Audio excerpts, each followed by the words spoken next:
ji, dignitaries on the dais and in the audience, ladies and gentlemen. सच कहा रजत जी ने कि वाकई में सुधांशु जी किसी टाइम बॉम्ब से कम नहीं, क्योंकि जो घोषणा अब तक मेरी पार्टी नहीं कर पाई है वो सुधांशु मित्तल जी इस मंच से कर रहे हैं। रजत जी का सुधांशु जी का रिश्ता बहुत पुराना है और आज जब इस मंच से सुधांशु जी उल्लेख कर रहे थे कि कैसे 1979 में इनकी पहली बार यूनिवर्सिटी में मुलाकात हुई, तब मैं मन ही मन सोच रही थी कि ये मेरे लिए संभव नहीं था, क्योंकि तब मैं मात्र 3 साल की थी। लेकिन मुझे खुशी है इस बात की कि दशकों की दोस्ती आज इस मंच पर विराजित है। ये सत्य है कि सुधांशु जी से मेरा परिचय साल 2003 में हुआ था। 4 में पहली बार चुनाव लड़ने का सौभाग्य प्राप्त हुआ। तब से लेकर आज तक विविध कार्यक्रमों के माध्यम से, संगठन के विविध अलग अलग प्रोजेक्ट्स के माध्यम से सुधांशु जी के साथ समन्वय में काम करने का सौभाग्य प्राप्त हुआ। लगभग 1 दशक से ज़्यादा के मेरे संवाद में कभी भी सुधांशु जी ने इस बात का एहसास होने नहीं दिया कि उम्र में, अनुभव में उनसे छोटी हूँ। इस मंच से आज उस सम्मान के लिए मैं आभार व्यक्त करती हूँ जो आपने वर्षों से मुझे दिया। शायद यही नियम है, शायद यही संस्कार है एक स्वयंसेवक का, जिसने आपने अपने जीवन में प्रतिबिंबित किया। आज इस पुस्तक के अनावरण में जब श्रद्धेय दत्ता जी स्वयं मंच पर विराजित हैं, मेरा ज़्यादा बोलना उचित नहीं होगा, लेकिन चूंकि रजत जी ने कुछ छंदों को आपकी पुस्तक से प्रस्तुत किया है, मेरे लिए एक महिला कार्यकर्ता होने के नाते सेविका समिति का विशेष उल्लेख आपकी पुस्तक में, इसके लिए आप आभार के और अभिनंदन के पात्र हैं। अक्सर संघ के बारे में लोगों के मन में भ्रम रहता है और कुछ तो ऐसे जो जानकर भी अनजान बनते हैं कि सेविका समिति के माध्यम से आज देश भर में एक्टिवली महिलाओं को समर्पित शाखाओं में 3 लाख से ज़्यादा बहनें हमारे देश में सेवा दे रही हैं।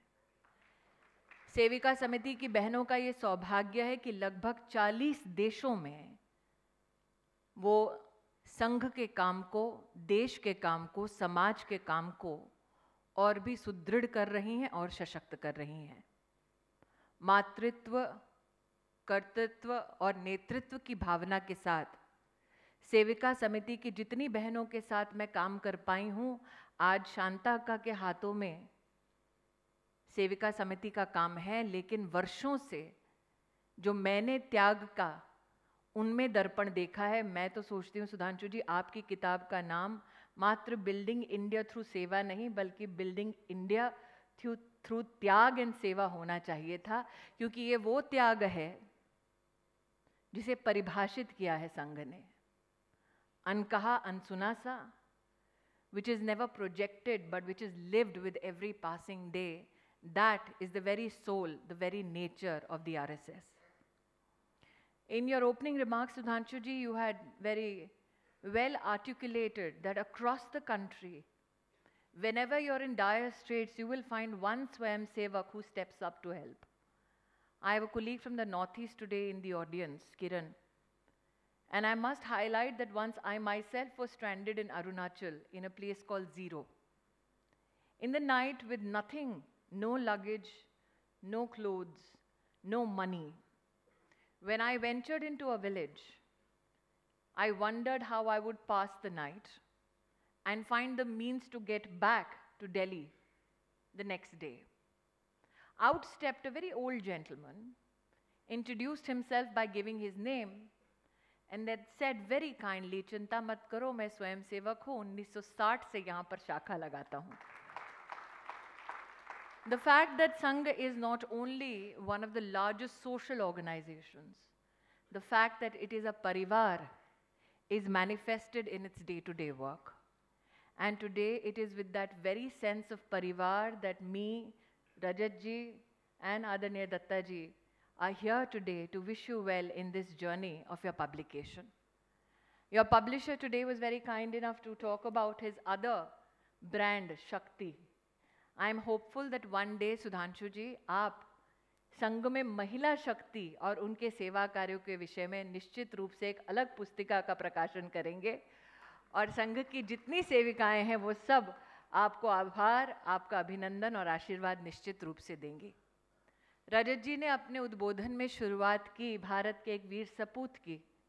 मैं आभारी हूं कि सुधांशु जी आज इस कार्यक्रम की शुरुआत में आपने श्रद्धांजलि दी उन वीरों को जिन्होंने अपने प्राणों का त्याग दिया, प्राणों का बलिदान दिया।